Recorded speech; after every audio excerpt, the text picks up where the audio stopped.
નમસ્કાર. ચાલો આજે એક એવી કથામાં ડૂબકી મારીએ જે નેતૃત્વ અને સેવાનો સાચો અર્થ સમજાવે છે.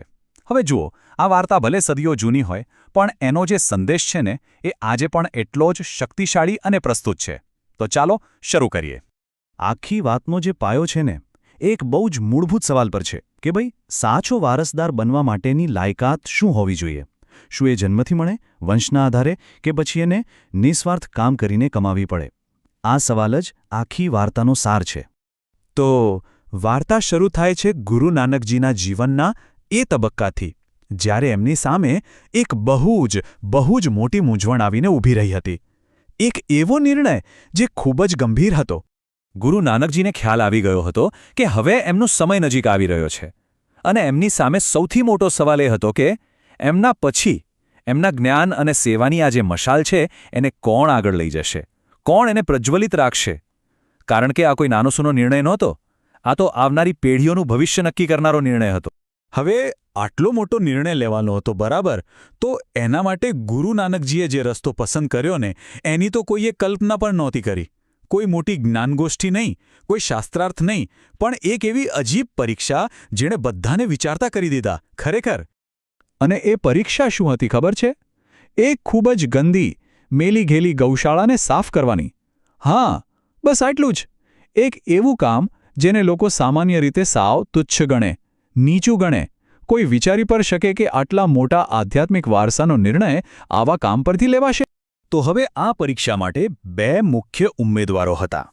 એક બાજુ હતા ગુરુ નાનકજીના પોતાના દીકરા, અને બીજી બાજુ હતા એમના એક પરમ શિષ્ય. અને બસ આ બંનેએ જે જવાબ આપ્યો એમાં જ આખી વાતનો સાર છુપાયેલો હતો. જ્યારે એમના દીકરાને આ કામ કરવાનું કહેવામાં આવ્યું તો એના અહંકારને જાણે ઠેસ વાગી. પેલી કહેવત છે ને કે સૂરજ નથી તપતો પણ એની નીચે પડેલા પથ્થરો ગરમ થઈ જાય છે. બસ કંઈક એવું જ થયું. ગુરુની આટલી નજીક રહેવાને કારણે જે અભિમાન આવી ગયું હતું એના લીધે એને આ સેવા કરવાનું કામ પોતાના સ્ટેટસથી નીચું લાગ્યું. અને બસ એ જ ઘડીએ બધું સ્પષ્ટ થઈ ગયું, કોણ સાચું અને કોણ નહીં. ગુરુના દીકરાએ તો મોઢા પર જ ના પાડી દીધી કે હું આ છાણબાણ નહીં ઉપાડું. પણ બીજી તરફ શિષ્ય અંગદ, એમણે એક સવાલ પણ ના પૂછ્યો.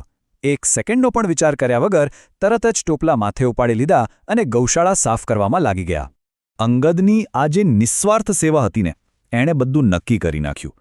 અને હવે વારો હતો ગુરુ નાનકજીનો પોતાના વારસદારની જાહેરાત કરવાનો.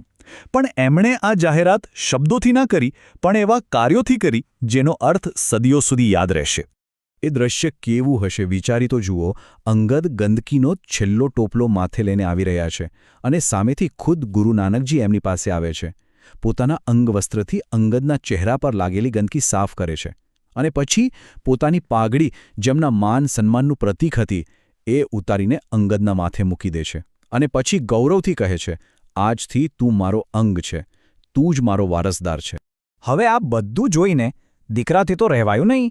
એણે તરત જ વિરોધ કર્યો. એને એમ જ હતું કે વારસા પર તો એનો જન્મસિદ્ધ હક છે. ત્યારે ગુરુ નાનકજીએ જે જવાબ આપ્યો ને એમાં જ આખી પરીક્ષાનો અર્થ છુપાયેલો હતો. એમણે બહુ શાંતિથી પણ મક્કમતાથી કહ્યું, બેટા, તારાથી આ એક નાની ગૌશાળાની ગંદકી તો ઉપાડી ન શકાય, તો પછી મારા હજારો શિષ્યોના મનની ગંદકી, એમના દુઃખ દર્દ, એમની તકલીફોનો બોજ તું કેવી રીતે ઉપાડી શકીશ? પણ આ વાર્તા અહીં પૂરી નથી થતી. હજી એનું જે ગહન અર્થ છે, એના જે પ્રતીકો છે, એને સમજવાના બાકી છે. ચાલો સાથે મળીને એને સમજીએ, કારણ કે ખરી વાત તો હવે શરૂ થાય છે.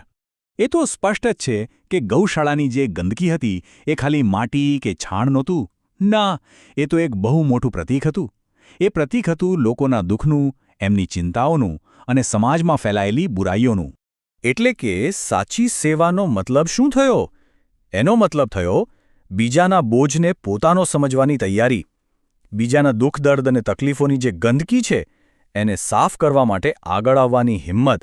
કારણ કે આ એક વાત સમજવા જેવી છે કે જે વ્યક્તિ બીજાના ભારને હળવો કરવા માટે નમ્રતાથી નીચે ઝૂકી શકે છે એ જ સાચો નેતા બનવાને લાયક છે. તો આખી વાતમાંથી શીખવા જેવું શું છે? ચાલો એના પર નજર કરીએ. પહેલી વાત કે સાચું લીડરશિપ કોઈ પદ કે હોદ્દામાં નથી, એ સેવામાં છે. બીજી વાત કે લાયકાત જન્મથી નથી મળતી, એને નમ્રતાથી કામ કરીને સાબિત કરવી પડે છે. અને ત્રીજી અને સૌથી અગત્યની વાત કે જીવનમાં સૌથી મોટી જવાબદારી શું છે તો એ છે બીજાના બોજને, બીજાના દુઃખને હળવું કરવું. અને અંતે એક સવાલ વિચારવા જેવો છે. આપણા બધાના જીવનમાં આપણી ગૌશાળા સાફ કરવાની તક ક્યારે અને કયા સ્વરૂપે આવતી હશે? એવો કયો મોકો આવે છે જ્યારે આપણે પોતાનો અહંકાર, પોતાનો હોદ્દો બધું બાજુ પર મૂકીને કોઈની સાચા દિલથી મદદ કરી શકીએ? આ પરીક્ષા આપણા જીવનમાં કયા રૂપમાં સામે આવે છે એના પર વિચારવા જેવું ખરું.